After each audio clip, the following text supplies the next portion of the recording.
आज फिर एक नई सुबह, नई तारीख और नया दिन। नमस्कार, मैं सुमित कुमार और आप देख रहे हैं बिजनौर टीवी। दोस्तों, आज हम आपको फिर लेकर आए हैं भारत के उत्तर प्रदेश राज्य के डिस्ट्रिक्ट बिजनौर में बसे गांव जहानाबाद के अंदर। जहानाबाद में क्यों लेकर आए हैं? क्योंकि यहाँ पर एक दुनिया का इकलौता नौलखा बाग है। उस बाग को भी हम इस वीडियो में पूरा दिखाएंगे और बाग को दिखाने से पहले आपको घुमाएंगे गाँव के अंदर। और अकेला जहानाबाद गांव ही नहीं दिखाएंगे आपको, इसमें दो गांव आपको देखने के लिए मिलेंगे इस वीडियो के अंदर।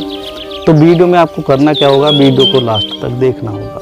लेकिन हाँ, वीडियो स्टार्ट करने से पहले मैं आपसे बता दूं, आप लोगों के काफ़ी कमेंट आते हैं जब आप गांव का वीडियो देखते हैं, ब्लॉग देखते हैं चैनल पर, बोलते हैं कि हमारे गाँव में भी आइए और हमारे गाँव का वीडियो बनाइए, लेकिन आप पूरा एड्रेस नहीं दे पाते। तो यदि आप पूरा एड्रेस देंगे तभी हम आपके गांव में पहुंच पाएंगे, अन्यथा नहीं पहुंच पाएंगे। तो इसके लिए सॉरी।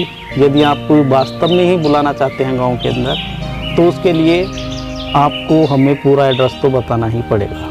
शहर का परिंदा बेकरार है गांव आने को, जो कभी भूल गया था गांव के आशियाने को। तो आइए दोस्तों, चलते हैं हम गाँव की ओर। दोस्तों, पश्चिमी उत्तर प्रदेश के बिजनौर ज़िले में बसे इस गांव में पहुंचने के लिए सबसे पहले हमको बिजनौर जाना पड़ेगा। और बिजनौर से रोडवेज बस या प्राइवेट वाहन काफ़ी चलते हैं। बस के माध्यम से या अपनी बाइक के द्वारा या किसी प्राइवेट वाहन के द्वारा भी इस गांव के अंदर पहुंचा जा सकता है। इसके लिए अगर हम दूसरे रास्ते की बात करें तो आप चांदपुर से बिजनौर गंज रोड वाली बस या किसी और माध्यम से भी आ सकते हैं। लेकिन इस गांव में पहुंचने के लिए ट्रेन का कोई माध्यम नहीं है। यहाँ से बिजनौर रेलवे स्टेशन वैसे तो काफ़ी नज़दीक है, या फिर चांदपुर रेलवे स्टेशन भी नज़दीक है, लेकिन गंज की साइड कोई ट्रेन का साधन नहीं है। बिजनौर से दारानगर गंज पहुंचना पड़ेगा। सबसे पहले हमको यहाँ पहुँचने के बाद जहानाबाद के लिए मेट्रो मिलती है, जो ई रिक्शा है। और गंज से जहानाबाद की अगर हम दूरी की बात करें तो यहाँ से दूरी लगभग 4 या 5 किलोमीटर के आसपास होगी। और बिजनौर से गंज की दूरी लगभग 10 किलोमीटर है। यदि मैं सीधे शब्दों में बताऊं तो बिजनौर से जहानाबाद की दूरी लगभग 15 किलोमीटर के आसपास होगी। तो अभी हम गंज से गांव की ओर चलना शुरू हो चुके हैं। अभी वीडियो में आप देख रहे होंगे, यह जो रास्ता है ये जहानाबाद गाँव की ओर ही जाता है। लेकिन जहानाबाद गांव से पहले एक गांव और पड़ता है। इस मार्केट को पार करने के बाद ही हमको अगले गांव में पहुंचना है। तो दोस्तों, यह तो था गंज का मार्केट।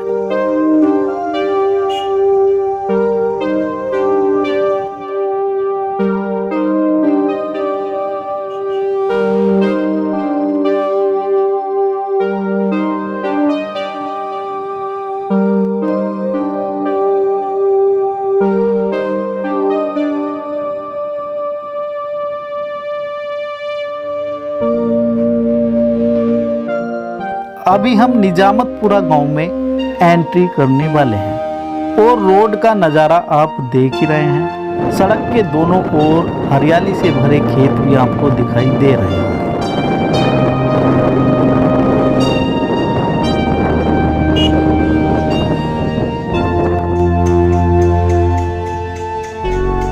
जो कौन सा गांव है ये? निजामतपुरा, हिस्सा का जहानाबाद।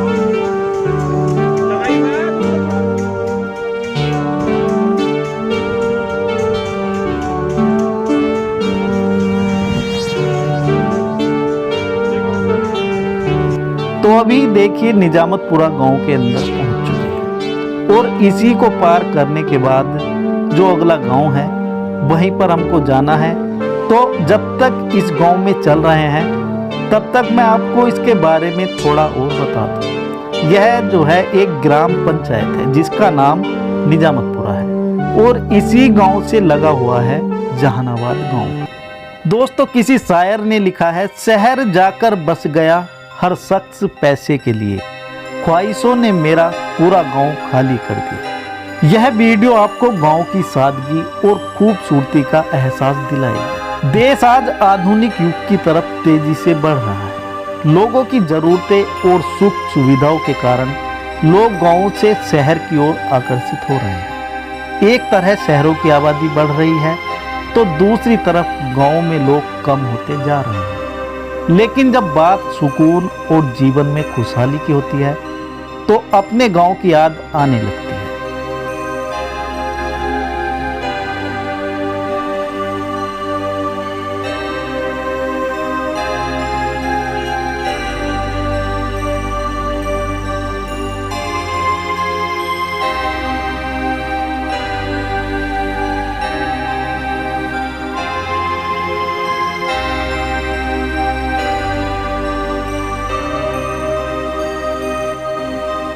सच मानो तो शहर से अच्छा गांव लगता है। सुविधाएं थोड़ी कम जरूर हैं, मगर गांव की ताजी हवा, शांति और शहर के प्रदूषण से दूर लोगों का आपसी प्रेम, पुराने संस्कार। अगर आप गांव में रहे होंगे तो आपको ये सब बताने की जरूरत नहीं है। गांव में साफ और सादगी का जीवन बड़ा ही प्यारा होता है। कहीं दिखती नहीं तितलियां शहर में, वहीं जाड़े की धूप खिलखिला के आती है मेरे गांव में।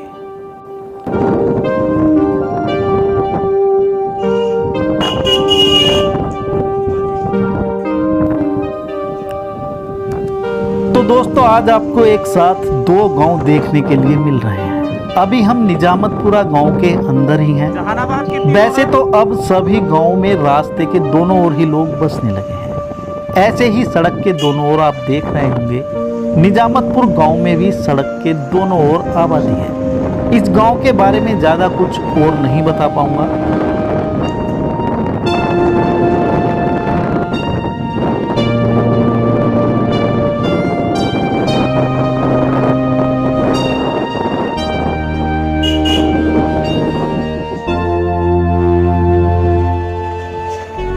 दोस्तों, दिल खुश हो जाता है गांव के मेले में। खुशी का पता ही नहीं चलता शहर के झमेले में।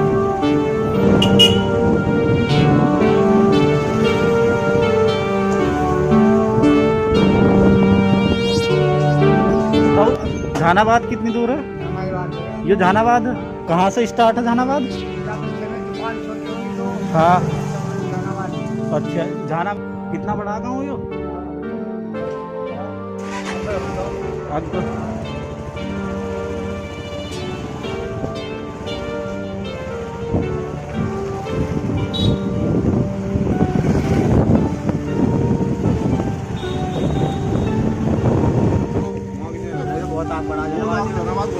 कितनी जनसंख्या होगी? 4000 4000।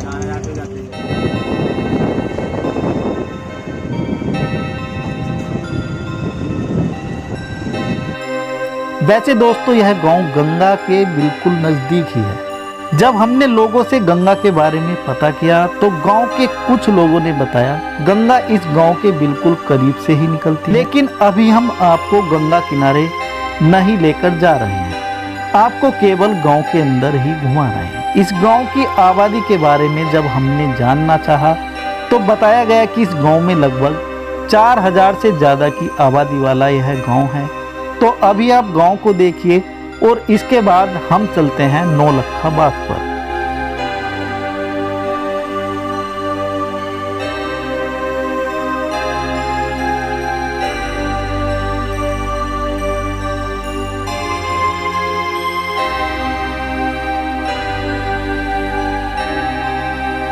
वो शहर का परिंदा बेकरार है गांव आने को, जो कभी भूल गया था गांव के आशियाने को। शहर की गर्मी में वो छांव याद आती है, मस्ती में बीता जहां बचपन वो गांव याद आता है।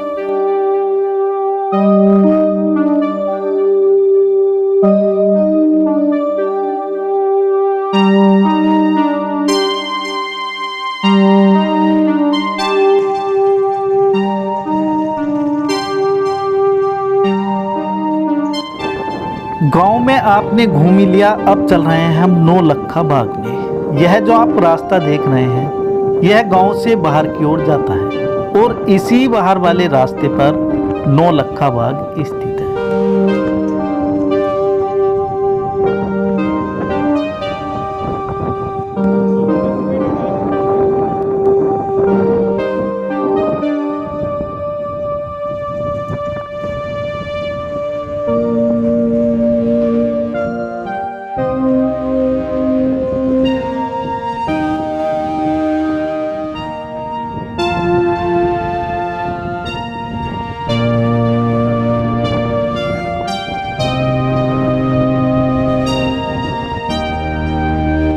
सामने की ओर आपको नौलखा बाग का गेट दिखाई देना शुरू हो गया होगा। इसी के अंदर अब हम एंट्री करने वाले हैं।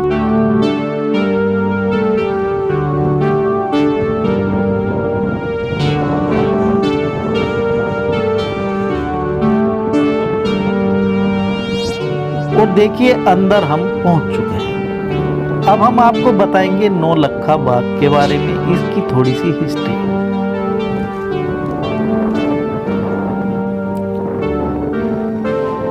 तो दोस्तों अभी हम नौलखा बाग के अंदर ही खड़े हुए हैं, जिसकी ये तस्वीरें आप देख रहे हैं। इसकी थोड़ी हिस्ट्री हम बताने की कोशिश करेंगे। यदि आप ज़्यादा कुछ जानते हैं तो उसके लिए आप वैसे भी हमें कमेंट के द्वारा बता सकते हैं। उत्तर प्रदेश के बिजनौर में दुनिया का अकेला नौलखा बाग का अस्तित्व तो है, लेकिन पुरातत्व विभाग की अनदेखी के कारण यह अपना मूल स्वरूप खोता जा रहा है।